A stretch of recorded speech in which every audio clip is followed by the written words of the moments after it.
Mesdames et messieurs, bonjour et bienvenue dans ce flash d'information sur Sangomar TV que nous démarrerons par l'actualité nationale.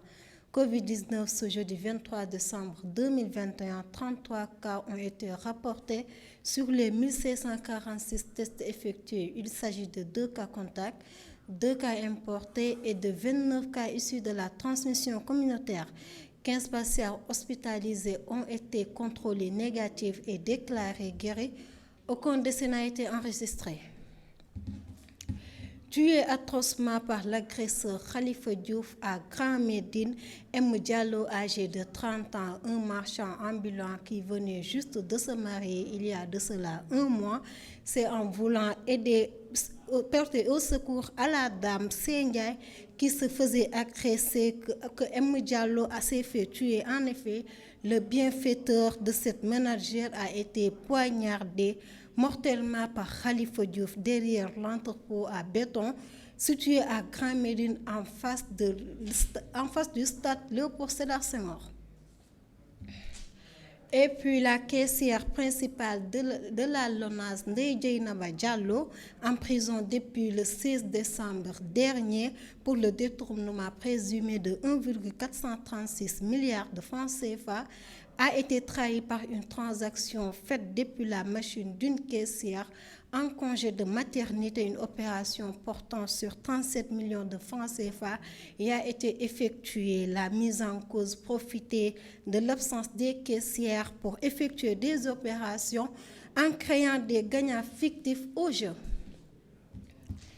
Poursuivons, le président de la République, Macky Sall, a fini par faire plier Gérard Senok d'Eiffage qui a accepté de faire large concession sur son contrat léorning de l'autoroute à péage Dakar-Diamniadio AIBD, signé du temps de Maître Abdoulaye Wade. Le chef de l'État réussit ainsi à effacer son prédécesseur, Maître Abdoulaye Wade, puisque les nouveaux accords signés mercredi permettent, même si ce n'est pas encore le parfait équilibre, au moins de donner au Sénégal l'important revenu dans un contrat où il ne gagnait qu'une redevance annuelle de 2%, représentant au minimum 1 000 francs par an. Parlons autre chose. L'inspection générale de l'État enquête depuis quelques jours sur les dépenses liées aux bourses de sécurité sociale.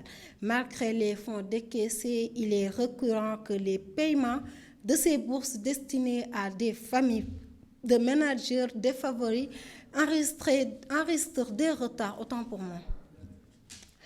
En sport football, le tenant du titre Teungueth Football Club, 3e avec 8 points, a perdu son fauteuil de leader après sa défaite devant le CNEPS, 1-0. Cette première place revient désormais au Casa Sport avec 9 points qui a battu à domicile Linguère 1-0. Le derby de la Petite Côte, Jambar Mbour Football Club affiche phase à la 5e journée de Ligue 1 à couche d'une nulle blanc.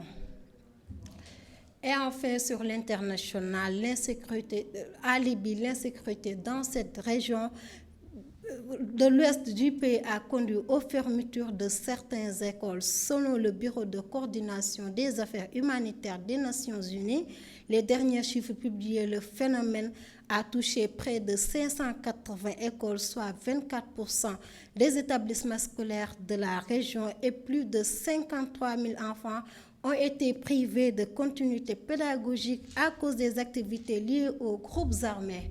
C'était tout pour aujourd'hui. Merci de nous avoir suivis et bonne suite de programme sur Sangomar TV.